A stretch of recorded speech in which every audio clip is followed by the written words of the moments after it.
هموطنان عزیز، همه شما را به افتخار روز وحدت ملی و به امضا رسیدن سازشنامه عمومی استقرار صلح و رضایت ملی که یکی از صحنه‌های مهم و تاریخی تاجیکستان صاحب استقلال می باشد صمیمانه تبریک میگویم. شما بخیر بینندگان عزیز، مخلصان برنامه‌های ورزش تلویزیونی ورزش. در حقیقت هم مایه افتخار است که امروز ما با خوشحالی و سرفرازی از ثبات و آسودگی وطن عزیزمون حرف میزنیم. از زحمت‌های پیوسته و شبانه روزی پیشوای معظم ملت پرزیدنت جمهوری تاجیکستان محترم امامعلی رحمان که با تاجیکستان عزیز صلح و ثبات و آسودگی را فراهم ساخت و واقعا هم این زحمت‌های بی‌نظیر و این آسودگی دیار ما، پیشرفت وطن محبوب ما الکی در زمان صاحب استقلالی و بعد به امضا رسیدن این صحنه بسیار مهم و تاریخی خیلی رونق و رشد هم یافته است. و اطراف این موضوع البته باز هم هر یک ساکن تاجیکستان اندیشه های خود رو دارد و ما با استودیو مهمانان رو دعوت کردیم که فرصت معرفی آنها هم فرا رسیده است. اولا میرزا شمسیوف، سرمربی منتخب بوکس تاجیکستان رو با استودیو مرکزی تلویزیون ورزش خیر مقدم میگوییم. خوش آمدید استاد. السلام علیکم هموطنان عزیز. سلامت باشید. تشکر زیاد. و ترسونزاده رجبعلی، راهبر دستگاه اتفاق جوانان تاجیکستان که شما رو هم با استودیو مرکزی خوش آمدید میگوییم. واقعا امروز اگر با ساحه های خواجگی خلق مملکت و خاصتا به ورزش توجه کنیم، همه آن نتیجه، مظفریت، موفقیت ها، پیشرفت، رجوع، توجه، نظر و به اوج اعلا بردن ورزش هم سرچشمه معتمدش از آسودگی وطن ما، از وحدت ملی منشأ میگیرد. این نکته را چگونه بیان میکنید شما رجبعلی؟ تشکر زیاد.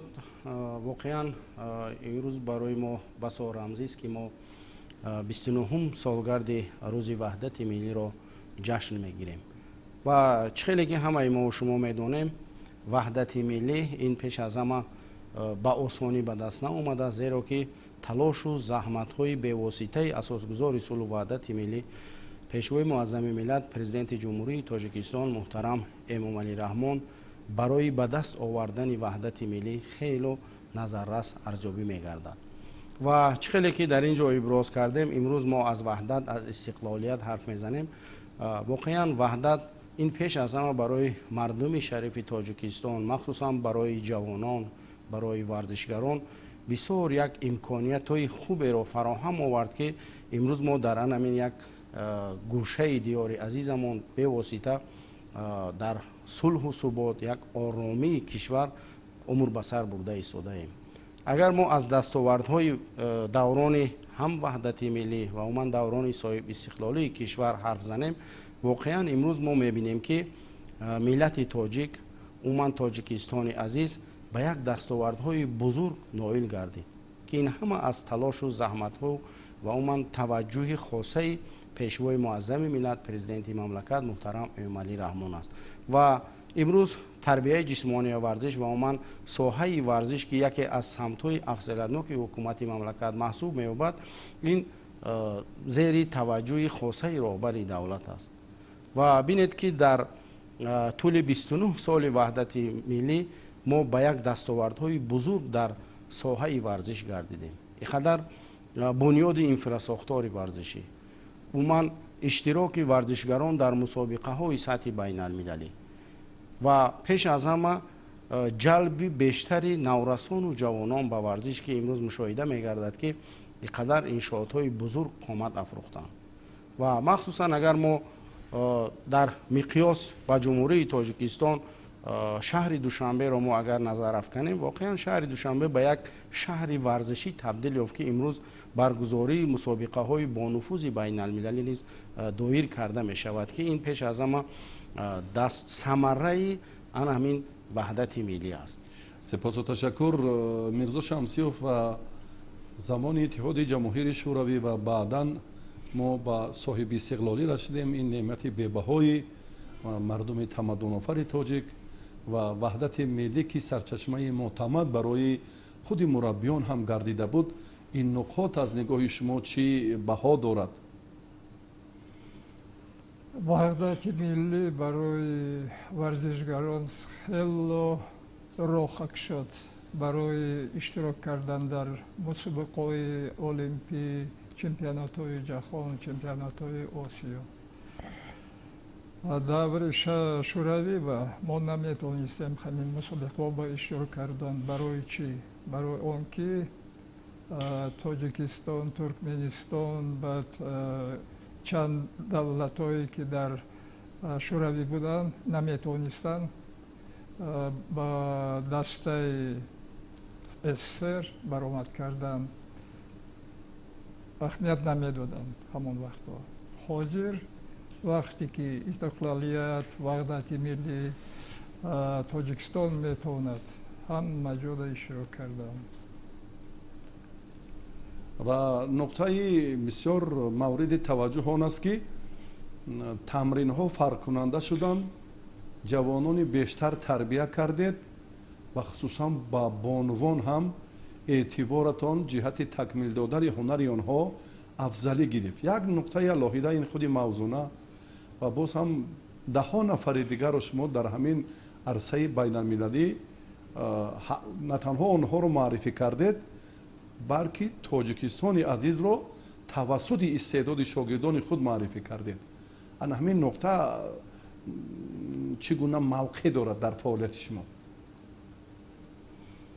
2010 سال یکم چمپیوناتی که ما اشتراک کردیم در چمپیونات جهان در باربادوس، همانجا در موضوع چهاری و یکم مراتبه در چمپیونات اشتراک کردگی بود. بعد اعلان شدگی بود که 2012 سال بانوان میتونن اشتراک کردن در بازی‌های المپی. برای همین 2 سال تیاری دیدیم، همین 2 سال راحت گرفتیم برای المپیادا اشتراک کرده، جایزه‌دار المپی شده آمدیم به وطن. تجربه شما قبلا هم خیلی برجسته بود، اما مشکلات یا نقص هایی که در سالهای اول صاحب استقلالی به چشم می رسید تا همون زمانی که وحدت کامل ملی تامین نگردیده بود، همون فضای کمی ناآرام اگر گوییم یا حالتی که بود، همون فعالیت خود رو هم بهتر و خوبتر نمی توانستید که کسبیت خود رو هم باز اوج الهیده دهید. همین قدر و منزلت همون آسودگی رو ما خواستیم از نگاه شما فهمیم همچون مربی. همون وقت تو ای طرفی ایبا گفتگی فدراسیون بین المللی بوکس همون وقت کم کم یاردم میدادن، دست پشکو به پای افضل برای بکسورا. همینا خطی خیلی بسیار نبودو، کم کم میدادن. بعد همینا خطی برآمد میکردیم، به غرضی که مشق میکردیم. وقتی مشق میکردند خود ما خریده، خود ما رو پوشانده، همین خیلی آسته آسته تا همین روز رسیدیم. سلامت باشید. تفاوت سال 1997 و فرقیت حاضره چگونه است؟ سخت بلند شد. پیشروی با چشم میرسد. پیشروی هر سال خودتون مردم دیده ایستاده است. خیلی بکسور تاجیکستان اشتراک میکنند در بازی‌های آسیا، چمپیونات‌های جهان. و من 2023 سال بعد 11 سالی که 2011 یکم چمپیون آسیا اکمل عبیدов شد. پیش از وی 2019 سال بهادر عثمانов і 2023 سال بهادر عثمانов جایزه‌دار چمپیونات جهان در تاشکند شده بودند. تشکر. بسیار صحیفه ها رنگین شدند، پیشروی ها نمایان شدند زحمت‌های پیشوای محبوب ملت چون آینه مجلا و درخشانتر گشت که امروز هم باز هم برنامه‌های علاهیده دولت و حکومت جمهوری تاجیکستان روی کار آمدن. این هم از آسودگی است، از تنجی است، از امانی است که ما با این سطح بین المللی قدم های استوار می نهیم. و رجب علی که امروز شما باز یک مسئولیت دیگر را دارید، یعنی بسیار هماهنگی کار شما با جوانان بسیار زیچ است. یعنی همین نعمت را، همین فیض و نصرت و برکت صاحب استقلالی و وحدت کامل ملی را در میان جوانان چگونه تلقین میکنید؟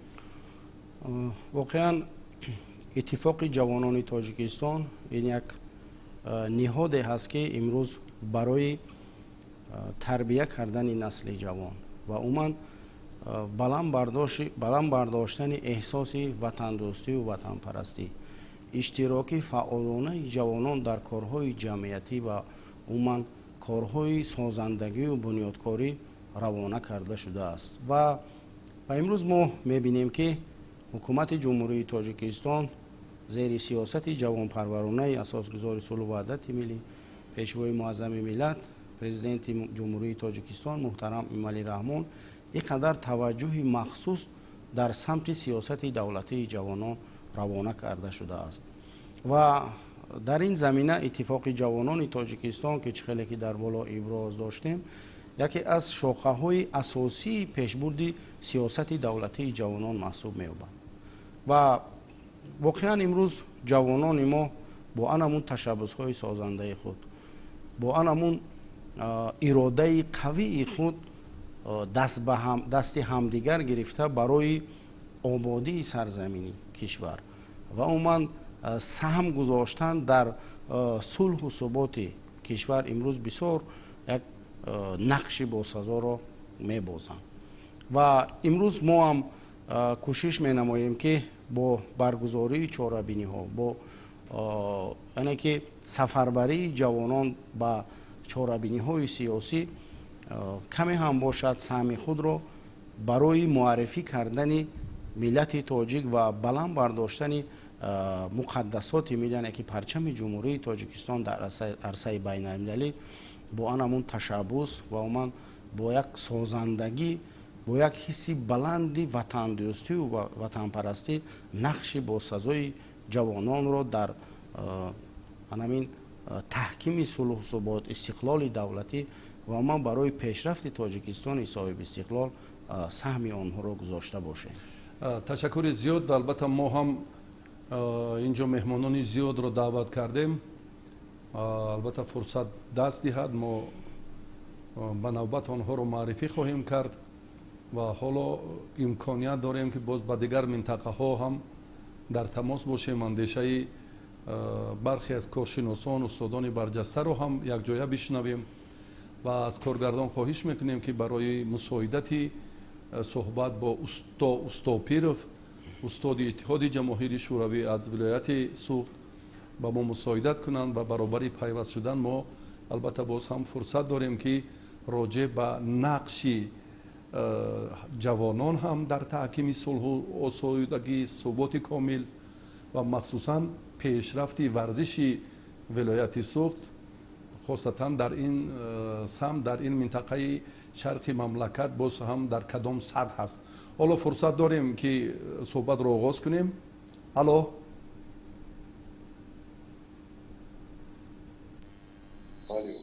الو السلام علیکم.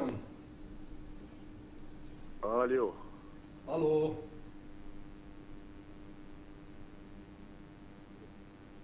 الو الو الو بله بله الو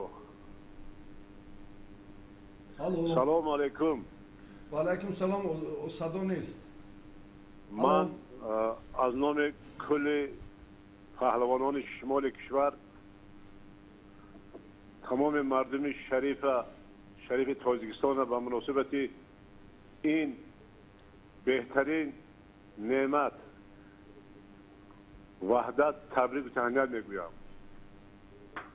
وحدت و استقلالیت با همدیگر دو عامل هستند که نبودن یکدیگر دیگرش از زیر سوال میگذارد. این وحدتی که با جانسپاری های پیشوای معظم ملت که ما خودی ما نسل سالهای 90 شاهد بودیم چقدر کوشش و چقدر جانسپاری کردند و ما را به این وحدت رساندند. امروز وحدت یک عامل رشد استقلالیت هست.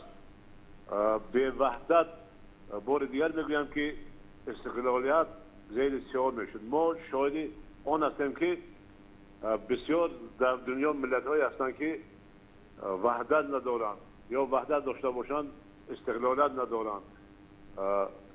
در مثال مردمان کرد که زیاده از 40 میلیونند لیکن استقلالیت ندارند.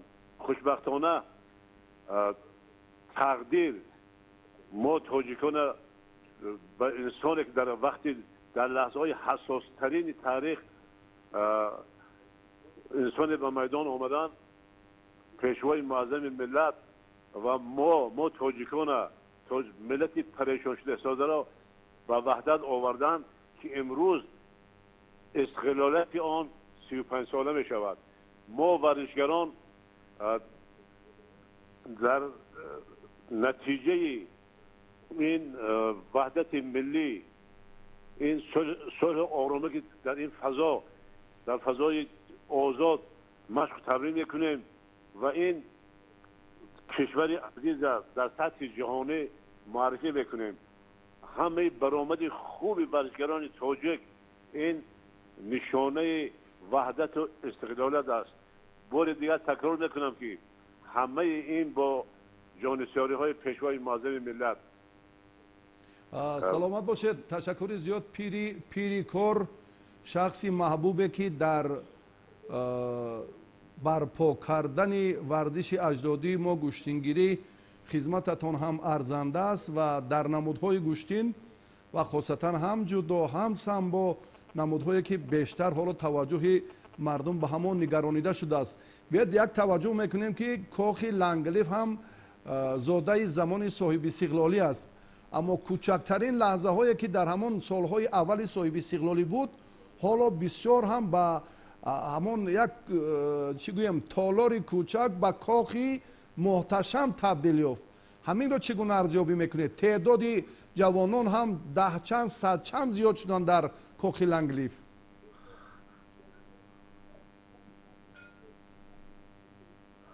بله کاخ ورزشی لنگلیف ما در ابتدای استقلالیت ساخته بساط داده بودیم.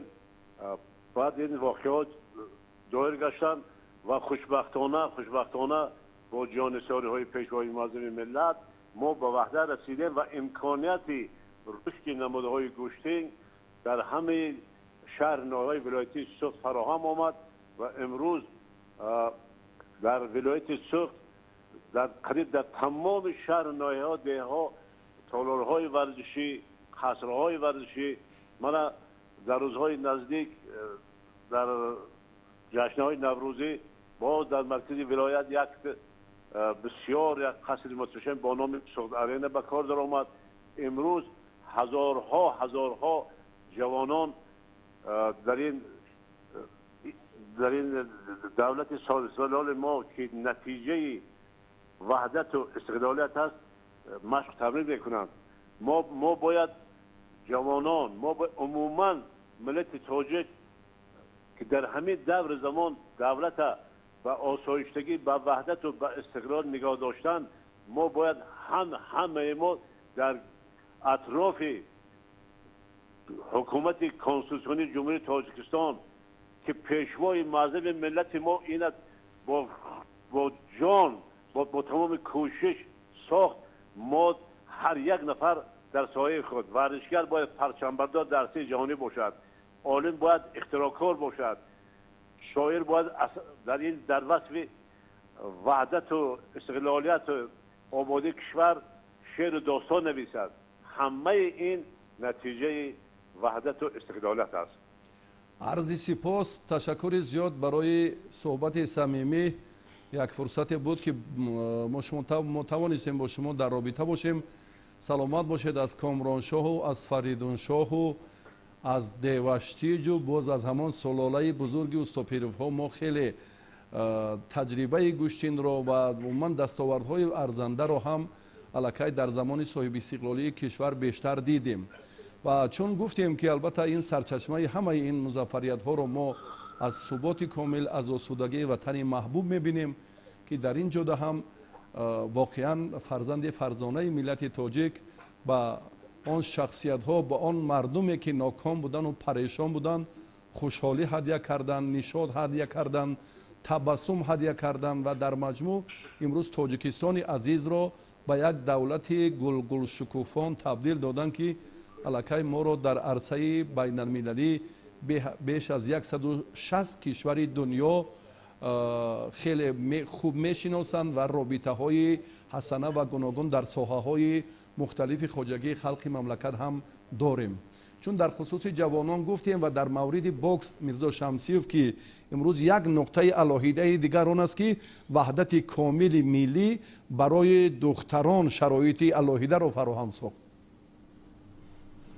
دخترها به رخ شدن در جهان میتونند هر یک مسابقه را اشتراک کردن.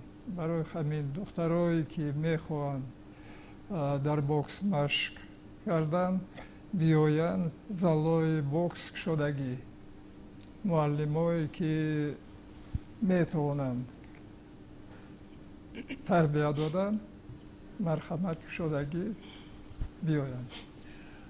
چون موضوع هم یک تکان بزرگ رو در بازی های المپی سال 2012 به وجود آورد، آنگاه توجه علاهیده از پیشرفت بوکس شد و یک سمت علاهیده هم در مورد جلب بانوان باز هم ده چند و صد چند افزود و باز توجه میکنیم که امروز هم اکثر آنهایی که پرچم دولت را پرافشان میکنن به شرافت غلبه هاشون ما افتخار میکنیم، همه آنها جوانان هستند. رجب علی مسئولیت شما در سمت تربیت جوانان فکر میکنم قبلا که در کمیته ملی المپی بودید از این پیشتر هم در سمت تربیت جسمانی و ورزش مسئولیت علاهیده داشتید. اکنون این دو نقاط باز هم به هم توأم و علاقمندیشون بیشتر شد. واقعا امروز جوان ورزشگر است، یعنی که جوان اختراعکار است، جوان سازنده است و من در تقویت سخنان استادان که بسیار از انمون دستاوردها از جانیسارای یکی از فرزندان فرزانه ملت در اینجا حرف زدن، من با یک دو اشاره میخواستم سخن خود را در همینجا خاتمه بخشم و شاعر میگوید که تا بخوابد ملت آسوده در بالین ناز، افسر باید که سنگ خوره را بستر کند و ما در مفهوم افسر یعنی که پیشوا رو میبینیم و پیشوایی که برای همین صلح و ثبات کامل، برای به دست آوردن وحدت ملی و استقلال دولتی بسیار جانیساری‌ها کردن، یعنی که همون سنگ خوره رو بستر کردن و جانبازی های زیاد کردن، شب و روز نهفته برای این سرزمین بیشتاسا خدمت کردن و برای ما جوانان یک دولت کامل، یک دولتی که امروز از صلح و ثبات از خرد تا بزرگسال حرف میزنن به میراث گذاشتن و در همین زمینه سهم کمیته کار با جوانان و ورزش نزد حکومت جمهوری تاجیکستان، کمیته ملی المپی تاجیکستان و اتفاق جوانان تاجیکستان برای تربیت کردن نسل نورس و جوان خیر و بس و نظررس است و این نهادهایی که امروز ما در بالا اشاره کردیم یکی از سمت‌های اساسی این بلند برداشتن مفکوره جوانان و بیدار نمودن حس ملی، حس تربیه وطن دوستی آنها است که امروز ما افتخار از پرچم برداری حرف میزنیم و همون جوانانی با ننگ و ناموس ملت است که امروز дар мусобиқоти сатҳи байналмилалӣ то бозиҳои олимпӣ иштирок мекунад ва як ҷавон метавонад ки бо анамун заҳмату меҳнату талошҳои худ миллатро дар арсаи байналмилалӣ муаррифӣ созад.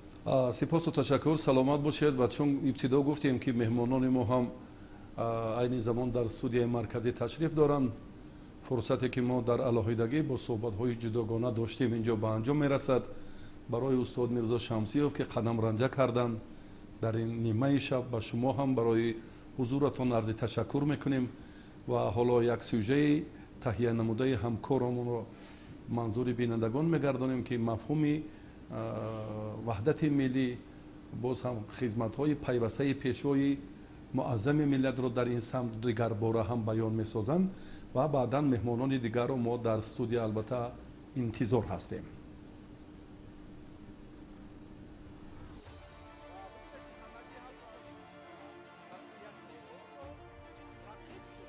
дар таърихномаи ҳар як миллат саҳифаҳои сабақомӯз ва пурарзише ҳастанд ки аз иқдоми нек ва хиратмандона ба нафъи халқу ватан башорат медиҳад ва ба наслҳои минбаъда ҳамчун чароғи ҳидоят хизмат мекунад. чунин саҳифаи зарин барои миллати тоҷик рӯзи ба имзо расидани созишномаи умумӣ дар бораи барқарор кардани сулҳ ва ризояти миллӣ дар Тоҷикистон низ мебошад. ин санади таърихӣ ки 27 июни соли 1997 дар шаҳри Москави Федератсияи Россия ба имзо расид, маҳз пайғоми ҷонбахше аз фарорасии сулҳи деринтизор буд. дар он ормони халқи мо бо калимаи ширини сулҳ ва ваҳдат таҷассум ёфта, дар як муддати кӯтоҳ ҷомаи амал пӯшидани ин орзу гувоҳи тинати поку сулҳпарваронаи фарҳанги сиёсӣ ва заковати баланди мардуми тоҷик аст. امروز وحدت ملی در تاجیکستان ما چون جوهر اصل و اصالت ملی و چون با ارزشترین و جامعه سازترین رکن با سعادت و منبع پیشرفت و ترقی و تکامل نقش محوری دارد و امروز جهانیان با تاجیکستان عزیز ما پیش از همه چون یک سرزمین قوم اصیل، ملت آزادگان، کشور وحدت گستر، وحدت میور و وحدتگرا احترام و اعتقاد و اعتماد دارند. موردی که سخن از وحدت می رود، وحدت عالی ترین ارزش عمومی ملی، عمومی انسانی و عمومی بشری است. اندیشمندان و سیاستمداران فرهیخته بر آن وحدت نظر دارند که ملتی که قهرمانان وحدت آفر خود را فراموش میکنند خیلی زود به دام تفریقه میافتند و در سرگه این واژه مقدس و ارزش عالی نام ابد نصرت و افتخارآفر اساسگذار صلح و وحدت ملی پیشوای ملت محترم امام علی رحمان می ایستد. халқи тоҷикистон санаи тавлиди ин ҳуҷҷати воқеан сарнавиштсозро ҳамчун сарчашмаи якдилӣ, ҳамдигарфаҳмӣ ва дӯстиву рафоқат пазируфт ва он рӯзи муборак дар асоси фармони президенти ҷумҳурии Тоҷикистон бо номи рӯзи ваҳдат маълум гардид. имрӯз аз файзу баракати истиқлолияту соҳибихтиёрӣ ва ваҳдати миллӣ мардуми мо дар шоҳроҳи рушди устувор бо азму иродаи қавӣ ба имрӯзу фардои ватани азизамон қадам мезананд. мо хушбахтона варзишгарони бо нангу номуси ин миллат ифтихор аз он мекунем ки дар давлати тинҷу ором, сулҳу субот, соҳибистиқлол бо ном Тоҷикистони азиз зиндагонӣ мекунем ва муаррифгари давлату миллати худ ҳастем. чандин маротиба баргузории чорабиниҳои варзишӣ дар мисоли чемпионати осиёии кураш 3 сол пушти ҳам мизбони сайри ҷаҳонии ҷудои гранд-слам гардиданд ва як навбат гран-при, инчунин чемпионати ҷаҳонии ҷудо миёни ҷавонон аз ваҳдати сартосарӣ дар Тоҷикистон дарак медиҳад ва барои бори аввал баргузории чемпионати ҷаҳони гӯштингирӣ дар пойтахти кишвар ки паҳлавонони зиёда аз 60 кишвари оламро ба тоҷикистон оварду дигар мусобиқаҳои сатҳи байналмилалӣ далели гуфтаҳои боло шуда метавонад. дар ин баробар ҳамоишу конфронсҳои илмиву фарҳангӣ, иқтисодиву сиёсӣ гувоҳӣ аз он медиҳад, ки имрӯз дар тоҷикистон сулҳу оромии воқеӣ вуҷуд дорад ва амнияти комил мутасаддиёни ташкилоту федератсияҳо ва роҳбарони созмонҳои байналмилалиро қаноат мекунонад, ки чорабиниҳояшонро маҳз дар тоҷикистон роҳандозӣ кунанд. тӯли чанд соли охир мо мизбони мусобиқаҳои бонуфуз мешавем ва беҳтарин чеҳраҳои варзиш ба ватани азизи мо ба пойтахти кишварамон шаҳри душанбе ташриф меоранд ва мебинанд, ки дар ҳақиқат вақте ки мо бо сухан мегӯем ва онҳо инро мушоҳида мекунанд, аз наздик мебинанд, ки дар ҳақиқат тоҷикистони азиз дар беҳтаринҳои ҳамон давлатҳои тинҷу ором ҳаст ва онҳо низ инро омода мушоҳида карда истоданд, ки барои мо ин як шараф аст, ин як дастоварди бузург аст ва барои ҳамаи ин заҳматҳои шабонарӯзии асосгузори сулҳу ваҳдати миллӣ пешвои миллат ҷаноби олии муҳтарам эмомалӣ раҳмон аст, ки бинед дар як муддати кӯтоҳ тоҷикистони азизро ба ҷаҳониён муаррифгарӣ кард ва ҷаҳониён низ бовар карда ба тоҷикистон омада мусобиқаҳои бонуфузтаринро баргузор карда истодаанд. ваҳдати миллӣ ва таҷрибаи сулҳофаринии тоҷикон аз зумраи сабақҳои басо арзишмандест, ки ҳам дар дохили кишвар ва ҳам дар сатҳи ҷаҳонӣ мавриди қабулу омӯзиш қарор гирифт. аз ин рӯ ваҳдати миллӣ дар таърихи навини давлатдории миллати тоҷик бозёфти арзишмандтарин мебошад, зеро он барои амалӣ гардонидани ормонҳои халқамон, ки бо қалби пур аз умед интизори сулҳу оромӣ ва дӯстиву ҳамдигарфаҳмӣ буданд, заминаи воқеӣ гузошт. бори дигар шоматон бахайр, бинандагони азиз. дар ҳақиқат ҳам ваҳдати миллӣ чун заминаи моътамадро барои рушди бемайлони варзиш ба вуҷуд овард ва имрӯз ҳам мо боз фурсат дорем, ки бо меҳмонони гиромиқадр суҳбатро идома диҳем. субҳон шодиев, директори лигаи футболи тоҷикистон, федератсияи футболи ҷумҳурии тоҷикистон, шуморо хушомадед мегӯем ва ҳамчунин ҷамшед қурбонзода, корманди кумитаи корбу ҷавонон ва варзиши назди ҳукумати ҷумҳурии тоҷикистон, ки ташрифи шуморо ҳам хушомадед мегӯем. ташаккури зиёд. ва дар ҳақиқат лаҳзаҳое ки ё таърих як бори дигар собит кард, ки солҳои аввали соҳиби истиқлолӣ махсусан барои худи футболи тоҷикистон як бисёр ҳам мушкилот, нуқс, иллатҳои бештареро ба миён овард ва чун ваҳдати комили саросарии мамлакат фароҳам гардид, яъне осудагӣ ки ба мо насиб гардид, дар ҳама самт ва хусусан футбол ҳам аллакай таваҷҷӯҳ ва бештару боз ҳам афзалтар шудааст. субҳон. бале, дар ибтидо мехостам мардуми шарифи иззатманди тоҷикистон ва алоқамандону мухлисони футболро ба ин санаи таърихӣ, яъне рӯзи ваҳдати миллӣ табрику таҳният намоям. албатта ваҳдат ин бузургтарин неъмат аст, яъне ваҳдати миллӣ, ки барои мардуми мо бо талошҳо ва заҳматҳои фарзанди фарзонаи миллат, пешвои муаззами миллат, маҳбуб президенти маҳбуби кишваромон ба даст омад. албатта футболи мо дар солҳои аввали ба даст овардани истиқлолияти давлатӣ, яъне ки дар марҳилаи яъне ки такомул буд. пас аз оне ки ваҳдати миллӣ ба даст омад, яъне таи солҳои гӯем 2000 то 2012 як марҳилаи мушкилро паси сар кард. пас аз солҳои 2012 таҳти роҳбарии президенти федератсияи футболи тоҷикистон, ки дар симат ба симати президенти федератсияи футболи тоҷикистон омадан таъин шуданд, тамоми сохторҳои федератсияи футболи тоҷикистон такмил шуд. яъне шуруъ аз таъсиси лигаҳои олӣ, лигаҳои якум ва лигаҳои бонувон, футзал, кӯдакону наврасон و دیگر ساختارهای ضروری که در ترکیب فدراسیای فوتبال تاجیکستان ضروری و حتمی بودند.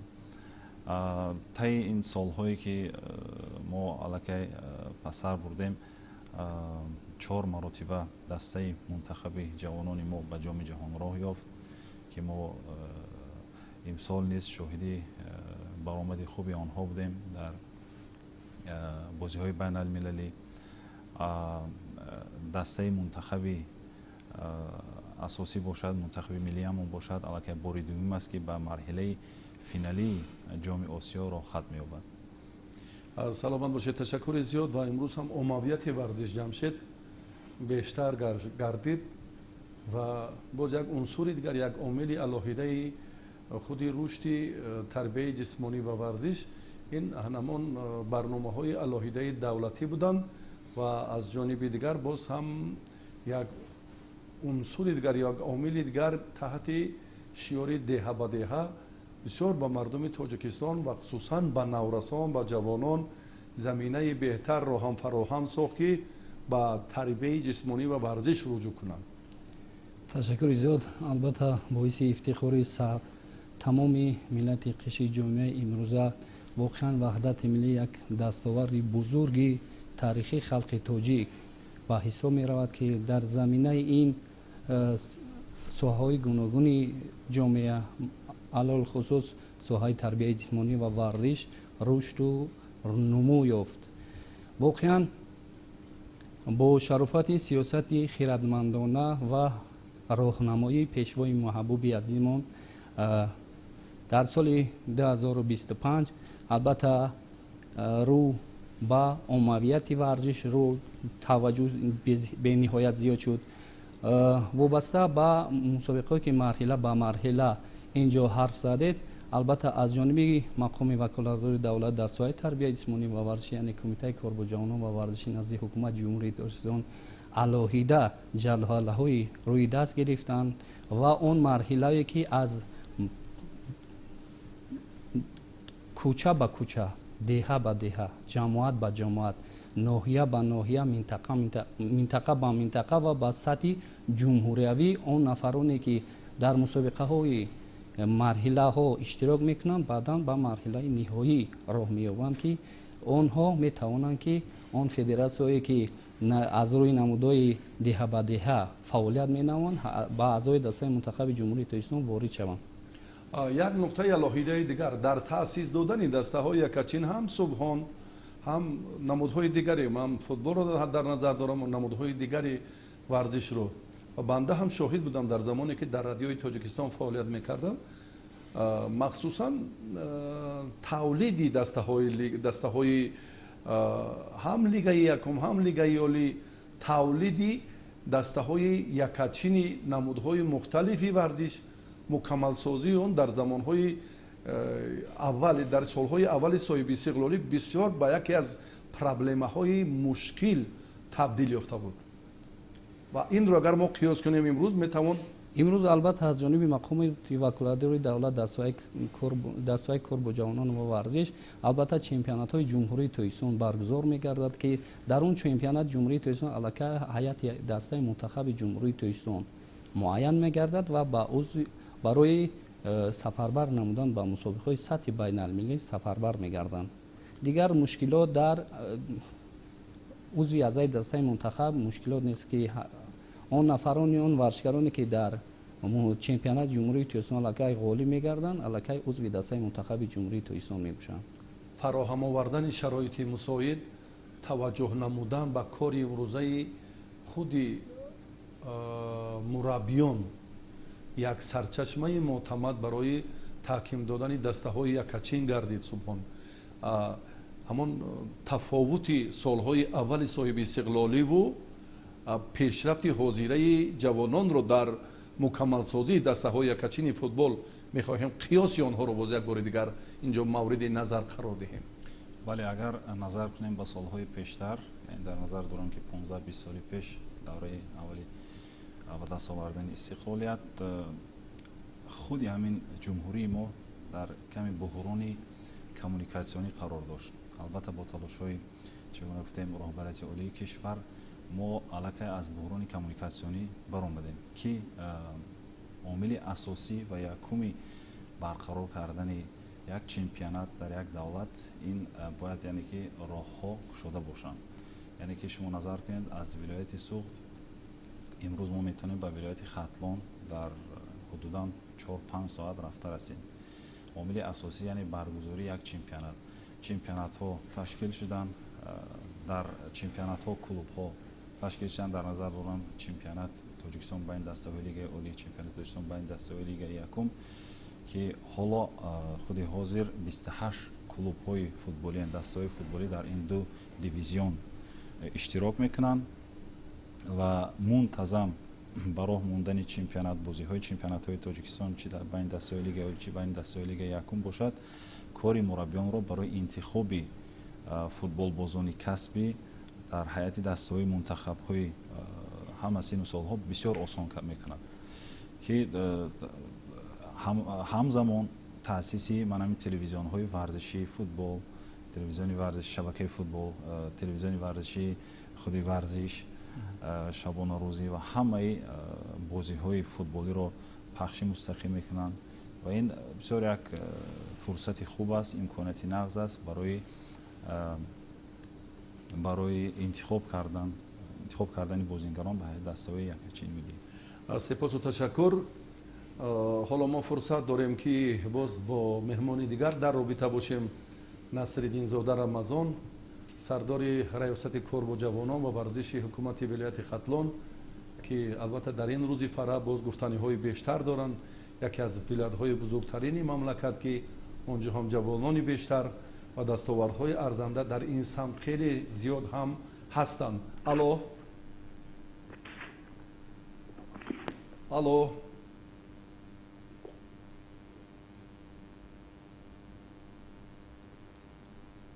الو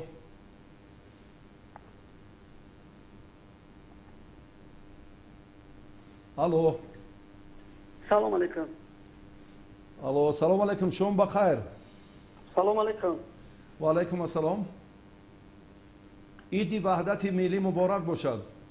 سلامت باشین. با شما مبارک شد. با تمام تماشابینان عزیز و ارجمند تلویزیون ورزش مبارک باشد.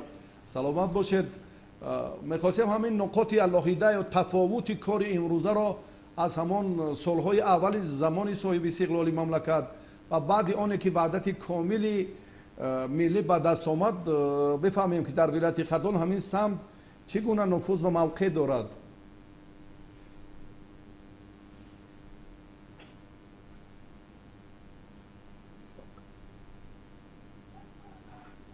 الو الو بله. خوب، سلام علیکم. بار دیگر روز وحدت ملی به تمام مردم کشور عزیزمون مبارک و فرخنده باشد. باعث افتخار و سرفرازی تمام مردم تاجیکستان است که در عرصه تجلیل از روز وحدت ملی یعنی سنه 25 یونی سال 2026 تشبث نو جمهوری تاجیکستان زیر عنوان 10 ساله بین المللی تحکیم صلح به خاطر نسل‌های آینده سالهای 2027 2026 با قدنامه مخصوص مجمع عمومی سازمان ملل متحد قبول گردید که برای هر یک شهروند کشور عزیز ما و تاجیکان برون مرزی باعث سرفرازی و افتخار است. یادآور باید گردید که وحدت ملی با مردم ختلان زمین در برابر دیگر دستاوردها در سمت ورزش بسیار یک بهبودی جدی را وارد کرد.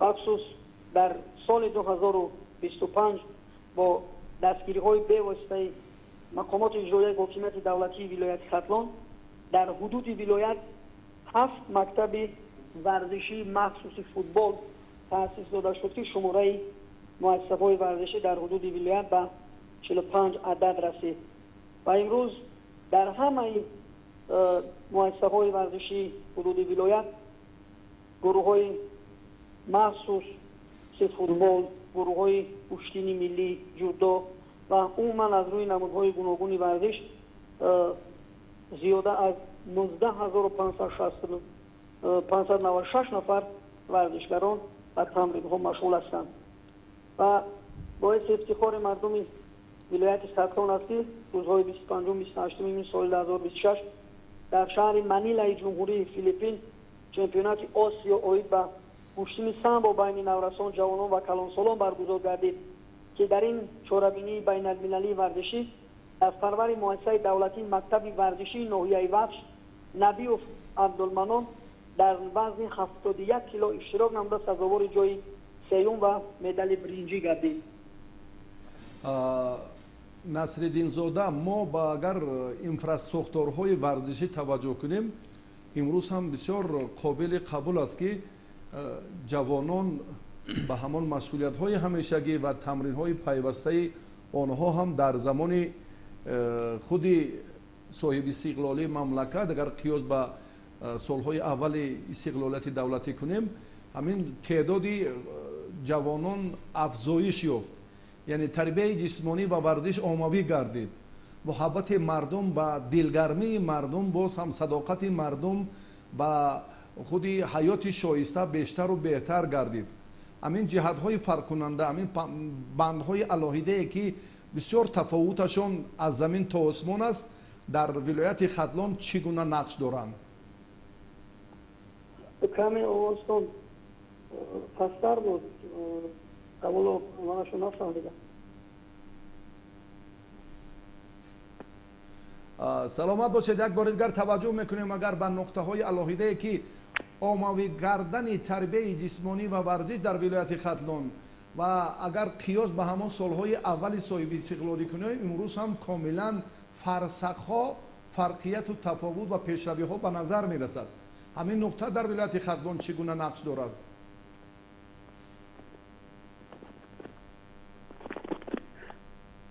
الو، گوش میکنم. سلامت باشید. با فکرم شما سوال ما را درست پیش سلامت باشید. روزی وحدت ملی بار دیگر مبارک شود.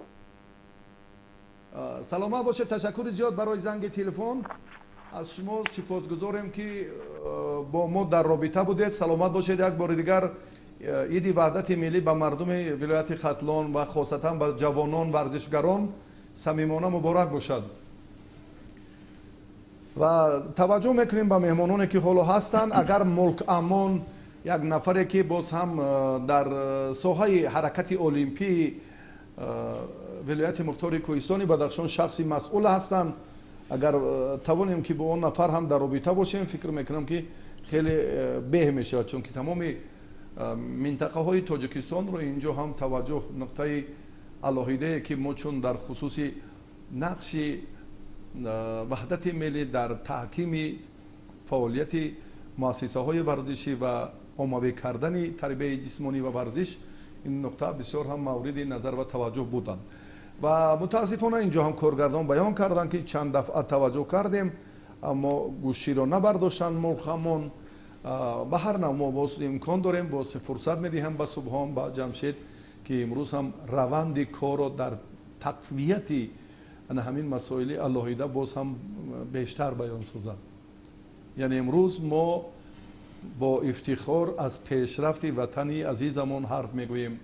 امروز هم آسودگی وطن، امروز هم فراهم آوردن چون فرصت های به و مناسب برای جمعی ورزشگران شرایط بسیار برجسته را فراهم ساخت و خاصتا در تکمیل دادن کار امروزه مربیان و هم داوران، هم فوتبال بانوان، هم فوتبال نورسان، تأسیس خود فوتزال مملکت، لیگ فوتبال کشور، چون در خصوص این هم پیشتر گفته بودیم صبحان.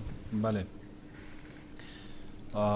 صلح و ثبات و وحدت ملی است که سال نیست کشور ما پایتخت گلگون ما شهر دوشنبه بازی های بین المللی را قبول نکند. یعنی همین صلح و ثبات و آرامی و وحدت عمومی ملی است که کنفدراسیون فوتبال آسیا که تاجیکستان عزیز ما عضو این کنفدراسیون است یا اینکه فدراسیون اساسیاسیون فوتبال بین المللی فیفا با جمهوری عزیز ما باور کرده بازی های سطح بین المللی را چه در مرحله های گروهی باشد چه در مرحله های دیگر مقدماتی باشد میدهند و این شهادت از آن است که ما یک دولت، یک کشور آسوده امن داریم و میتوانیم با فیض استقلال، با فیض صلح و ثبات کل این بازی‌ها رو در سطح بلند برگزار کنیم. اگر نشاندادهایی که در زمان استقلال و وحدت ملی به دست آمد در سمت اینفراستراکتور گپ زنیم، در این دوره البته اینفراستراکتور ورزشی خیلی در نظر دارم فوتبال رو نظررس است، یعنی که ورزشگاه‌های با حشمت و خاصتا ورزشگاهی یعنی که ملی که در مرکز پایتخت ما امسال در عرفه گشوده شوی است، ورزشگاه 30,000 برای فوتبال بسیار یک دستاورد کلان برای ما فوتبال بازان و علاقمندان و کارمندان و متخصصان فوتبال است. و چگونه که هفته گذشته در دره خوشمنظره ورزاب مرکز تکنیکی فدراسیون فوتبالی تاجیکستان با تشریف خود محترم پیشوای معظم ملت و محترم پرزیدنت فدراسیون فوتبالی تاجیکستان مورد استفاده قرار گرفت. این همه یک دستاورد خوب است، یک زمینه مساعد و بسیار خوب است برای آمادگی بیشتر، آمادگی تاکتیکی و جسمانی فوتبال بازان و ورزشگران جمهوریمون. در سمت داوری باشد، علاقه ما در عضویت کنفدراسیون فوتبال آسیا زیاده از 10 داوری سطح بین المللی داریم که در بازی ها بسیار بازی های سطح بین المللی کشورهای خارجی دعوت می شوند و این آمد از فیض همین وحدت و استقلال و صلح و ثبات کشور عزیزمون است. در حقیقت هم امروز چون توجه میکنیم به تعداد آن چهره های اصیل، چون توجه میکنیم به فعالیت مؤسسه های ورزشی، چون توجه الهیده امروز به ذوق مردم و محبت مردم نسبت به تربیت جسمانی و ورزش، بسیار هم نقطه های الهیده، دلیل های مشخص ما را دیگر باره وادار میسازد که در حقیقت ما در یک فرصت کوتاه با راهنمایی و رهبری و توصیه های سودمند کاری بسیار برجسته پیشوای محبوب ملت به این زینه های بالایی رسیدیم. چی از بازی های المپی نتیجه های ارزنده که سال 2024 به دست آوردیم، این هم تاکورسی زمینه همه این مظفریت و موفقیت ها از عملی گردیدن برنامه های الهیده دولتی در همین سمت است. و باز هم اگر توجه کنیم ما از قهرمانی جهان جایزه های بیشتر، چون در جودو هم این نقطه بسیار مورد توجه که در صدر بهترین های دنیا قرار داشتن چهره های ماندگار جودوی تاجیکستان، این واقعا هم امروز ان همین زمینه اولش صاحب استقلالی کشور باشد. این نقطه دیگرش وحدت کامل ملی است که ما از این همیشه افتخار میکنیم. جمشید؟ البته چگونه که به ما و شما معلوم است، بعد از به دست آوردن استقلالیت دولتی جمهوری تاجیکستان، آن انشاءاتی که در جمهوری تاجیکستان فعالیت نمودند با طلبات برگزاری مسابقه‌های بین المللی، مسابقه‌های جمهوری جوابگو نبودند. خوشبختانه باعث دستگیری و راهنمای پیشوای محبوبی از زمان توانستیم که در ظرف 35 سال استقلالیت دولت جمهوری تاجیکستان زیاده از 11300 انشاءات‌های ورزشی ساخته به استفاده داده شد که تمام قشر جامعه امروزه از این انشاءات‌های ورزشی برخوردار گرده ایستادند. واقعا امروز البته درباره ورزش کسبی حرف زنیم که در دوران 35 سال استقلالیت دولت جمهوری تاجیکستان ورزشگران میهن ما توانستند که 7000 مرتبه پرچم جمهوری تاجیکستان را پرافشان نمایند. به خاطر پرچم جمهوری تاجیکستان 3000 مرتبه سرود ملی صدا داده است که این با دستگیری و غمخواری راهنمای پیشوای محبوب ملت است. واقعا امروز نظر اندازیم که پیشوای ملت سال 2015 با غالبان و جایزه‌داران مسابقه بین المللی ورزشی که از فوند ذخیروی خود با غالبان و جایزه‌داران جایزه پرزیدنتی تعیین گردید. تا این جانب 416 نفر غالبان و جایزه‌داران مسابقه بین الملل از این برخوردار گردیدند که تعداد آن البته 10,35,500 سوم تشکیل می‌دهد. تشکر زیاد. همین نقطه ها خیلی زیاد هستند. همین دلیل های الهیده که як бори дигар аз заҳматҳои пайваста хизматҳои шабонарӯзии пешвои муаззами миллат дарак медиҳад бисёр ҳастанд. ва нуқтаи алоҳидаи дигар ки таърих мислашро ёд надорад, аз суботи комили ватани маҳбуби мо сарчашма гирифт, яъне таърихи 6000-солаи варзиши суннатӣ ё аҷдодии мо гӯштингирӣ эҳьё шуд. ана ҳамон таваҷҷӯҳи алоҳидаи пешвои маҳбуби миллат буд ки имрӯз ҳам беш аз 70 кишвари дунё аъзои федератсияи байналмилалии гӯштингирӣ шуданд. ин нуқтаҳо дар варзиш бисёр нодиранд ва ибтидо то ба имрӯз, чун агар ба тавлиди худи наврӯзи бостонӣ таваҷҷӯҳ кунем, аллакай гӯштингирӣ аз ин ҳам пештар вуҷуд дошт. яъне имрӯз бо хизматҳои арзандаи ҳамин шахси вафодор, шахси дилсӯз, меҳанпарвар, пешвои муаззами миллат эмомалӣ раҳмон, ан ҳамин нуқтаҳо, ан ҳамин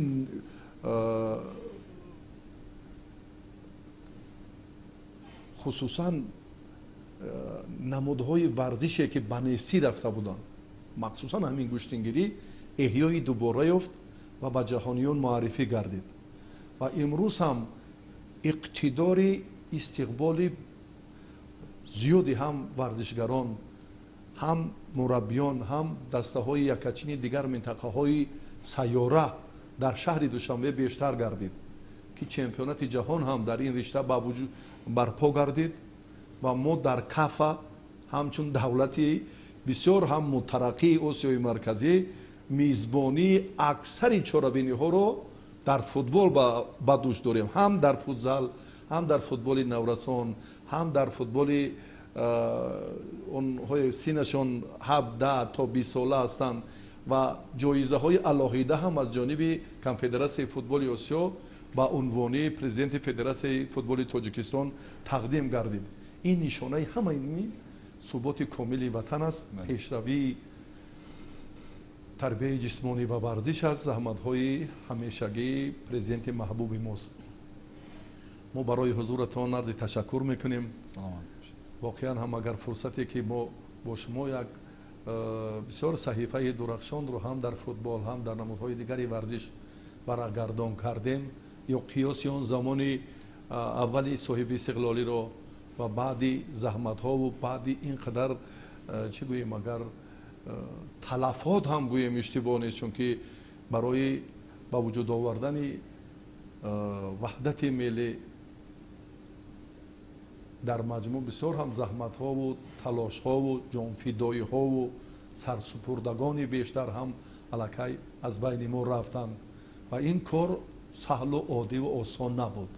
имрӯз ки мо аз шукуфоии ватан ҳарф мезанем, ба фардои насл ҳам ҳаминро албатта бояд талқин кунем ки ба қадри меҳнату заҳмати фарзонагони фарзандони асили миллат расанд ва ҳамеша суботу осудагии ватани маҳбуби худро ҳифзу ҳимоя кунанд. барои ҳузуратон як бор дигар ташаккур. саломат бошед. агар ягон суоле шояд канор монда бошад, ягон ногуфтание дошта бошед, фурсат медиҳем ба шумо ки албатта фикратонро баён кунед. дар фарҷом ба тамоми ҷавонон, насли ҷавон, насли ояндасози миллат ҳамиро гуфтаниам ки бояд мо ҷавонони даврони истиқлол ваҳдату сулҳу суботу якдилии ин кишвару миллати азизамонро чун гавҳараки чашм ҳифз намоем ва барои ояндаи дурахшони давлату миллатамон басичтар, бештар аз пештар ҳаракат кунем ки боз ҳам дар таҳкими ин сулҳу субот як саҳми арзанда ва шоиста гузошта бошем ки барои наслҳои оянда ин давлату миллати мо муаррифгар бошем. сипос ҷамшед қурбонзода. албатта аз фурсати муносиб истифода бурда тамоми қишри ҷомеаи имрӯзара бахшида ба рӯзи ваҳдати миллӣ муборакбод мегӯем. бигзор ҳамеша варзишгарон барои баҳри баланд бардоштани парчами ҷумҳурии Тоҷикистон, баҳри нуфузу эътибори ватанамон дар расаи байналмилалӣ ҳамеша шоиста баромад кунанд ва ба ҳамашон муваффақияту сарбаландиҳо таманну дорам. саломат бошед. бори дигар шуморо хушомадед мегӯем ва дӯстони азиз, имрӯз ки мо дар арафаи бисёр як иди муҳташами футболи ҷаҳонӣ қарор дорем. албатта шоми имрӯз ҳам боз бозиҳои албатта ҷолиб мову шуморо аз ин мусобиқоти сатҳи баланди сайёра интизор аст. барномаҳои дигари телевизиони варзиш идома меёбанд. бори дигар ҳамаи шуморо ба ин рӯзи муқаддас ваҳдати миллӣ самимона муборак мегӯем. осудагии шумо матлаб ва мароми ҳамешагии мост. сарбаланду муваффақ бошед.